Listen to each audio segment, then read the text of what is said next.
mati ora obat yen obat mateni bocah yen urip kuwi aduh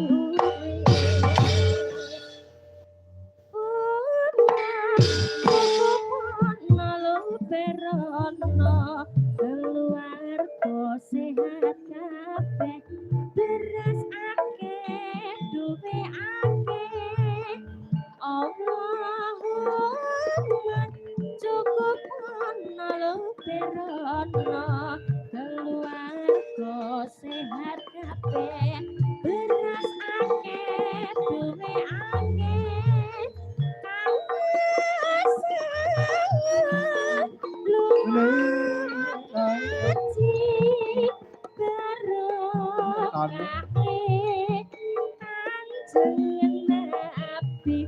Muga sing durung ndang rabi oleh anake punyai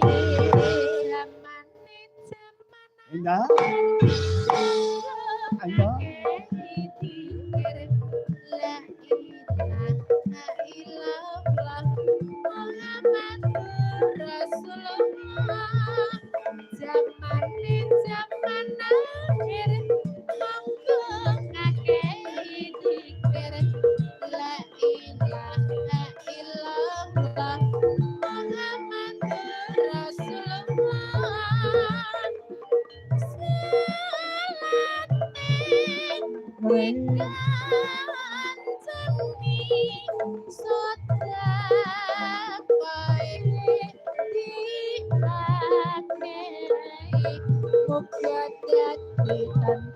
Keprole. Sanggar seni Ratu Maya Indonesia.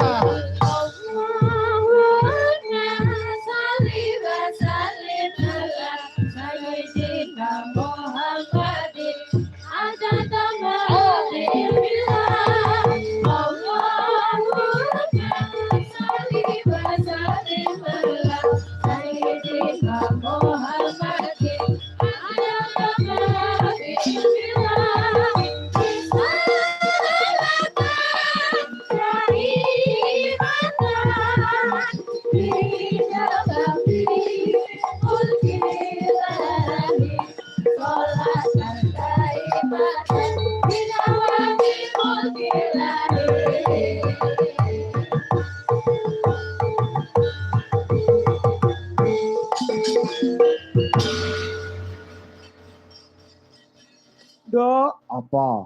Bombong mongkok seneng ora kaya ing wanci bengi iki aku karo kowe bisa marak sowan ana ing laladan RW 03 Desa Sekaran Kecamatan Delanggu. Ngono. Mundi dawing para warga anggone padha ngadani bersih desa. Ngono. Dasare iki wis isih wanci riyaya. Ngono. Iki mau aku karo kowe ngatur kelakon sluku-sluku bathok, sluku-sluku bathok. Heeh. Sluku bathok, sluku dumadi saka basa Arab yaiku salaka kang tegese mlaku utawa lumaku. Oh ngono. Bathok yaiku balung klapa sing wujude kaya sirahe menungsa. Ngono. Yen disambungake duweni teges lakune sirah utawa lakune uripe manungsa. Ngono. Sluku bathok tegese urip iku ora mung makarya mula manungsa kudu ngaso sirah, ngaso pikirane, ngaso penggaliane supaya jiwa lan ragane bisa bali nyambut gawe kanthi optimal ing dina sabanjure. Ngono. Heeh. Bathoke elaelo tegese pikiran kita kudu tansah ngelingi dzikir la ilaha illallah supaya luwih ayem lan tentrem uripe awake dhewe. Ngono.